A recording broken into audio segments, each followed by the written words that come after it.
Good morning, everyone. It's Joker, and today we're back with another slime video, and the final Jubilee, as we know it, is here, and it's actually not as difficult as I expected it to be, because, you know, we got alt effects, and they had bind dodge, and stun dodge, and physical resistance up. I expected this boss fight to be absolute hell. And actually, it's not. It's just a very long event. So there's really only two teams that you can use to even get a decent score. One team because it's type advantage, and then it's the water team and the space team, right? Because they're the only teams that stack for a great length of time. And the kill turn for boss is turn 8. Turn 9 is when he loses his defense, which is probably actually the better time for you to nuke because of his defense loss. So, since there's only two teams to show, we're just going to do boss fights first, and I'll put the video up for normals probably tomorrow or something. But these are my current scores for boss battle. They do need to be optimized a little more, so I could get some more points out of 2 and 3. EX, I think that's the cap for me with a level 80 Hinata and a level 92 Milim, so if I had more dupes, then my Hinata would hit much, much harder. But, I'm not too worried about it. I'm 3 right now. I'm sure once I push my 2 and 3 scores a little higher, I'll be pretty safe in top 0.1%, which is all I really care about. So yeah. Water team and space team. There's only 2. Nothing else really works, because literally every other orb is debuffed. So, I mean, you can use the wind team, I guess. Cabby might be able to overcome the 80% debuff. I didn't try, honestly, because even Wind 2.0 isn't that great. So, and regardless, if you might as well choose a space team. So, let's get started. Let's do the good team first, the water team, and I will walk you through how that went down. Alright, so this is the team that I used for EX. We're going to show just EX, because if it works for EX, it works for all of the stages, right? So we've got Milim, and then we've got Milim. We've got Dark Valentine showing up yet again for the power of extra alt stacking, which you may think is a little bit weird, because that's what Hinata does. But, like I was talking about when Hinata first came out, why do that 12 times for 1,000 points when you could do it with Dark Valentine 3 turns for, what, like 100 and something points? It doesn't make any sense. So, Dark Val is here for the extra 60% alt boost. Xion is here because it's Xion and she's got the buffs and she's got the trait. Rimru's here for the massive boosting to orb changing that this team gets. Shuna is here also for orb changing, also her trait, and also her alt boosting, which will then combine with Dark Valentine to get that, what, 130% alt boost, I think it is. Sorry, my nose is itchy. We've got the hero attached to her for extra protection gauge every 3 turns, and then Hinata is here with Velzard, and my Hinata is 80, so if your Hinata is higher than that, she will hit much harder. The only way I could optimize this even a little bit better is if Dark Val had a dupe in her, because she gets the same protection trait that Xion does, where you get protection every 2 turns. That would actually allow me to get double gauge of protection, I think, turn 2. But right now, because she's only level 80 and I'm not going to shard her, we get like 1 and this much left for the double protection gauge. So, unfortunate, but it is what it is. We're going to run with what we got. So let's go ahead and jump in. After we load. After we load. Alright. So, it always starts with a 2 orange and 4 blue. So, Shuna is going to be your friend here. So, I don't have her on the front line, though. I've got Reamer up front. It doesn't really matter.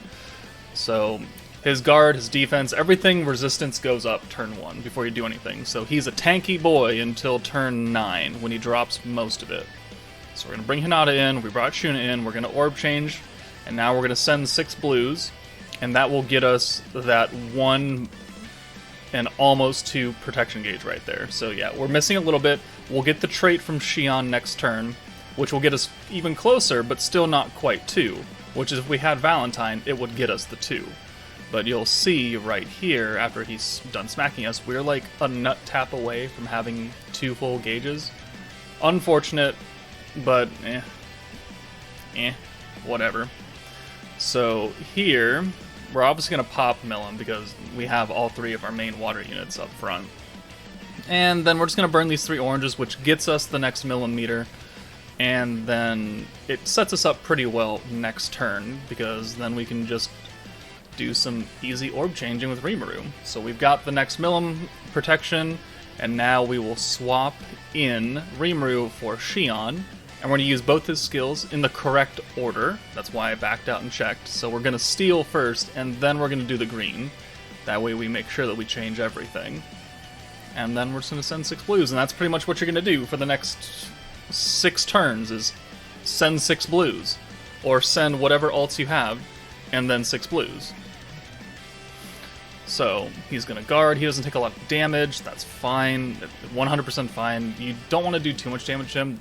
Boss 2, sometimes you might end up killing too fast if your units are strong, because he has so much less health and defense. So right here, we're just going to kind of play around with it a bit. We do have enough, actually, to get a full hand again. We're not getting too many Hinata orbs, which is actually a good thing in this case, because we want to keep sending as many 6 orbs of blue as we can, and I don't want to get interrupted with another ult, because the ult, if we send 5 in an ult, it still gets us a lot of points, but it doesn't get us as much gauge, as many points as 6 full blues would do. So guard, guard, guard, whatever, stacks on stacks on stacks on stacks. It's the name of the game, right? You are going to have enough points to use every single buff you need to by the end of the fight. But what I need to start doing is, I need to start using Valentine's ult boost, because it takes 3 turns to do that, right? And it goes up in progressive cost from 25 to 45 to 65. So I've used it once already. So let's get Rimuru in here first for Xion, or Shuna, which is actually a misplay. I should have orb changed with her before swapping Rimuru in, and then used it, because then I would have had a 6-card send, but there's our second use of Valentine, so 1 more and then we don't have to use her anymore, and she can just stay in the back. So, like I said, I don't want ults. If we get them, we get them. Hinata, it's kind of important that we have it, though. Turn 6, we're 3 turns away from the nuke turn, so we might as well just hold it for now. We'll get another stack of Milim in here, and then we'll send her away. There's no other way to do it. We gotta use... so we used Val's last ult boost, so we're done there. That's the full 60%. And the only time we're ever gonna use Hinata's is when we need to nuke, which won't actually do anything, because he doesn't have any crit defense at that time. And we can't go past that 60% permanent boost, so it actually doesn't do anything for us, but whatever, it's a skill. So more orb changing, we don't get a full hand, but we get 5, which, this far into the fight, it's still a lot of points. It's still a lot of points. And decent protection gauge. Could we have more? Certainly. You could get very, very lucky with RNG and get 6 blues every single turn. Sadly, I'm not that lucky. So we just have to work with what we got. So Hinata comes in, another stack, we're on turn 7. So now what we're going to do is we're going to send her away, and then, look at this. This was pretty lucky. 1 orb change, 1 steal, and we get 6 blues. So perfect. Absolutely perfect. Maximum points, almost 2 Milims, so we can get at least 2 more before the nuke turn on 9, because we can bring Hinata in here, get a stack, and then send all of these blues, and then get another stack on the nuke turn. So we do have some ults to get rid of, though, which I do want to hold on to one of those, I believe. No, actually, I don't hold on. I send them. I send it because I want maximum point and maximum gauge. So we're trying to decide who to bring Hinata in for. So swap Shuna out, or Xion, sorry. And then we'll use Milim, get another stack, and then we'll send her away, because we got a green incoming, and now we can use Rimuru, just change that green, and then we're going to send this entire hand right here. And we're going to do okay damage on it.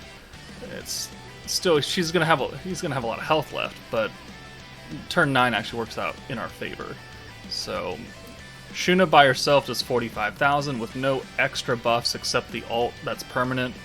So it's pretty good, and the water boosts. But we don't have like the crit or the water attack, and then thank you counterside. I play you so much. Go away. And now here we are, turn 9. As you can see, his defenses are gone. He has no crit, no pierce, no defense, no guard. He has nothing. So this is the optimum time to nuke, even though maximum turn bonus is turn 8. But your overkill should offset the points that you lose on the turn bonus. So now we're going to boost with everything. We boosted with the last stack of Milim. We're using every buff across the board. So now we have 130% ult, 50% water, 25% attack, 40% crit damage. We've got the 10% magic damage on top of that. I'm checking his health right now because we have a lot of Hinata orbs. But I don't know if I should send 4 or if I should send 3. So I send 3, and thank God I only sent 3, because we got him very low, this is the reason why I don't think I can improve my EX score anymore unless I get extra stacks of Milim. But that is my water clear. 45,071 is still my current high score for EX, and I just don't think it's going to get any higher than that. But there's the run with the water team. Let's come back now with the space team, and I'll show you guys how that went. Alright, so this is the space team that I used. We've got Veldora and Cabby. We've got Shuna, so you could easily swap Shuna for Wind Milim if you don't have Shuna. It's just that if you do have Shuna, you should probably use her because of her orb changing. Will come in much more handy than Wind Milim's crit damage on herself. So, but, I mean, they still do the same thing as 70% ult boost at the end of the day. So that's the most replaceable unit. We got Rimuru here because he's free, and the blue orb changing works well. We've got the hero for the rewind and crit buff and resistance down. Milim is Milim. And then Carrion is here for extra crit damage and also orb changing, which is kind of why if you don't have Shuna, it's not overly bad because you still get the double blue orb change from Carrion. Now, if you don't have Carrion, Frey, I guess? Maybe, or you could try and bring in Dark Valentine on this team too. You do not get as many points on this team because Veldora is only boosting by 50 for a max of 250, and really the only orb you can still send are blues because everything else is nerfed. So it's not great because you want to build stacks and you want to build points, but the only thing that's going to do that is blues because oranges and greens are nerfed, so there's not really necessary for you to send those. So this team will not get as many stacks, will not hit as hard, and definitely will not get as high a score because there is no weakness damage except for 2 units on this team. 1 if you don't have Shuna. So don't expect glorious scores out of the space team. Expect a score that will give you at least something on the board, right? So let's go ahead and let's see. I gotta fast forward in here because I'm pretty sure it took 2 attempts.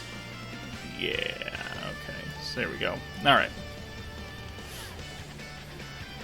I think it took more than 2 attempts, but I was like splitting up my recordings because this team is just, it's okay. It's a little funky though, which is weird talking about the space team as funky. So there's the double orb change from Shuna. We'll bring Milim and Carrion in. It is nice that we have another orb changer on this team. That way we can alternate between, 3, Shuna, Rimuru, and Carrion. It kind of cuts down the cost a little bit. So we're going to send 6 blues. Again, we get very close to a double protection gauge, but we don't even have Xion on here, so it's not going to get any closer.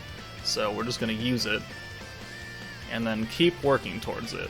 So there's 1 buff. We want to buff Carrion, and we want to buff Milim, because we need to ult with 2 single target units. Ideally, Carrion and Milim, since they are getting stacks of space damage. You can nuke with Shuna if you want, but she's still going to be quite weak, because she's not getting a space boost. She's not getting the space buff from Milim at all.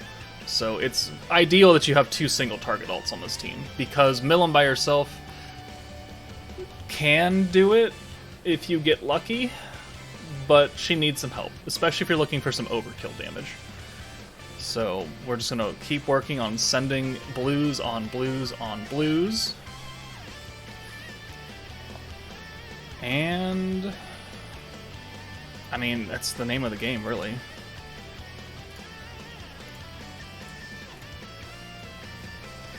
So right here, we, unfortunately, like I said, we don't have enough points on this team really to do as much orb changing as one would like compared to the water team, so you kind of got to live with what you got. We have another blue coming in, so I send these greens in the event that we do get a full hand of blues like that, which we do, so that's very lucky right there. Very, very lucky, and it helps out a lot, because, again, it gets us very close to 2 protection gauges, which means we get another stack. Milim and Carrion are continually stacking up. And then this hand, I think...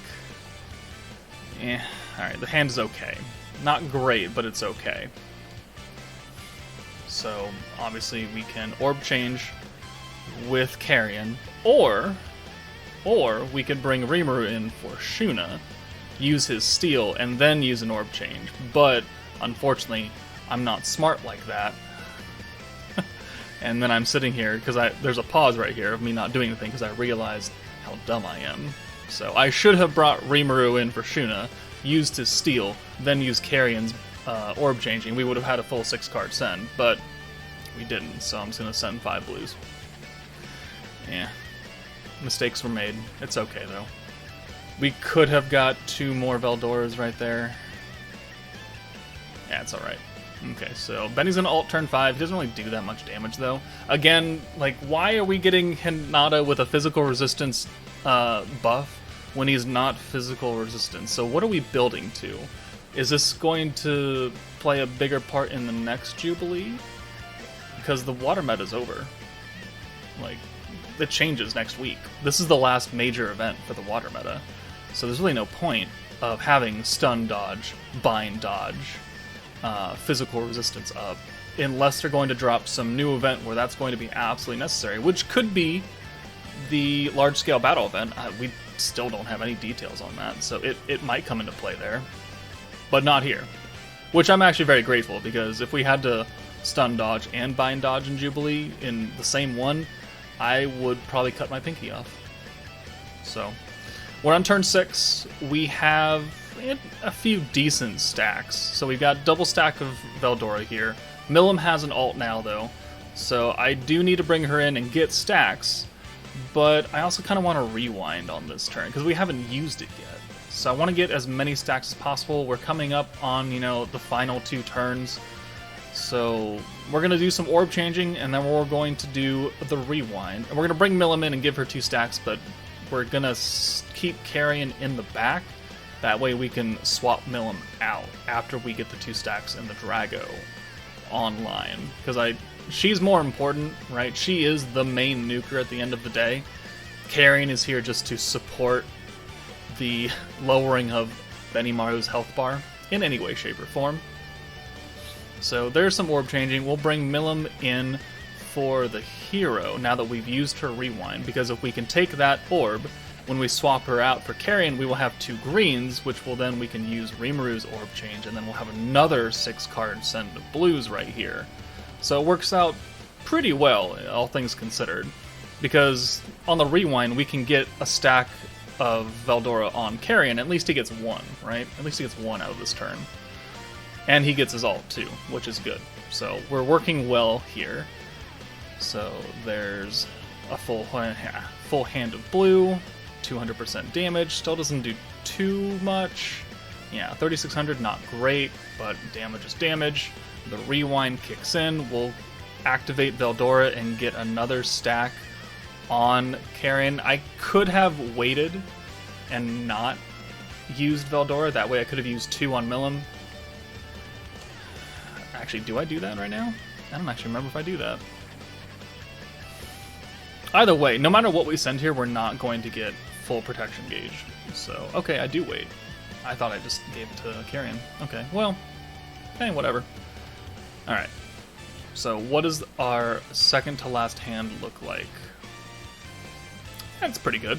We can make do with this. So we'll bring Milim in. We'll give both her and Carrion the stack. And then we'll send Milim away for the hero again. Because, again, she is more important to keep the Drago effect and her buffs on. So there's that. And now we'll swap in the hero for Milim. And then we're going to pull another blue, which means we can just use Rimuru's Orb Steel again. Have another full hand, and then we'll send almost everything. I don't think I send the Carrion out here. I think I just send the Rimuru and 5. Yeah, okay. Because I want Carrion to get the crit and the space boost and everything else from him. It makes sense. He still has a lot of health left over, so we need the double ult. This is why we need the double ult, because especially with this team, you're not doing a lot of normal damage to him. He has a gigantic pool of health. So double boosted single target ults is the name of the game. We do have Shuna, but she's not getting the buffs that we need to give to get his health bar down. So it's great that she has an ult. If you can swing it, I guess use it, but like if I could have had Carrion in the back and Shuna up front, if it worked out, like you could have, but it's fine. So now everyone's up here. We're going to use the 3 remaining buffs that we need. So we've already used the ult, we've got the crit, we've got the space boost. We have enough points, so we might as well use the orb change as well. That way we can send 3 blues and then the Carrion ult, and then finally the Milim ult. And it works out actually pretty well. I wish we had more Milim orbs, or any Milim orbs on that fact, but the final one does 22,000, which is respectable. Carrion's ult does 102, which is actually pretty good. And then Milim comes and cleans in with 181. So there's the run on EX with the space team.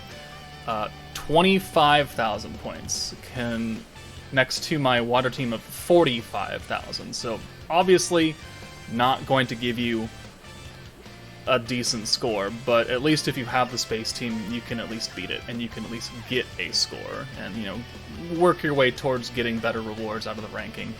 But that's the only 2 teams that can really run this. Again, like, you can't use the light team. He has pierce resistance for most of the time, and you can't really hold on to all these buffs in a good way, and they don't change into blues, and because the light team runs on greens. The old Wind team runs on greens. The new Wind team runs on blues, and I guess you could, but again, they can't hold buffs very well. And Diablo he's not great. You can try it. Certainly be my guest. You could try and run with Cabby and just overpower the nerfed greens. I'm sure there's a way to do it, but no other team can really do this. So these are only the 2 that really logically make sense, so I'm only going to show the 2 that logically make sense. But let me know in the comments what you guys think. How did your scores end up being on the boss stage? But that's it for me, guys. Take it easy, and I'll see you later.